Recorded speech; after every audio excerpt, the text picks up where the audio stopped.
Kalyan immatured and flipper అయితే నాకైతే అనిపించలేదు. ఇమ్మెచ్యూర్ అయితే అసలు విన్నర్ రేస్లోనే రారు.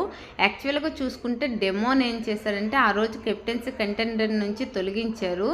యాక్చువల్గా కళ్యాణ్ 100% ఎఫర్ట్స్ పెట్టి ఫిజికల్ గేమ్లో విన్ అయ్యి కెప్టెన్సీ కంటెండర్ అయితే వెన్నుపోటు పడడం అయితే డెమోన్ పొడిచాడు కాబట్టి తను స్టాండ్ తీసుకొని మెచ్యూర్డ్గా బిహేవియర్ చేశారు.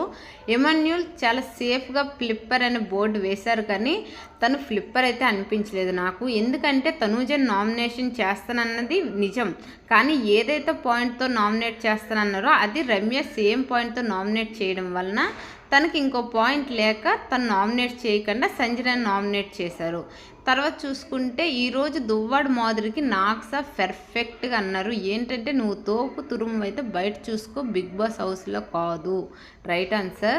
అదేవిధంగా రమ్య బుల్లెట్ పాయింట్ అయితే దువ్వాడ మాధురికి వాడింది. నాకు డౌట్ వచ్చింది తన బాండింగ్ పైన. ఏదైతే బాండింగ్ పెట్టుకున్నదో అదే బాండింగ్ని తనూజకి రాత్రి కిస్సులు పెట్టడం ఏంటి, తను అంత బాండింగ్ ఏంటో నాకైతే అర్థం కాలేదు. Ritu super. Duvvada Madhuri elimination button.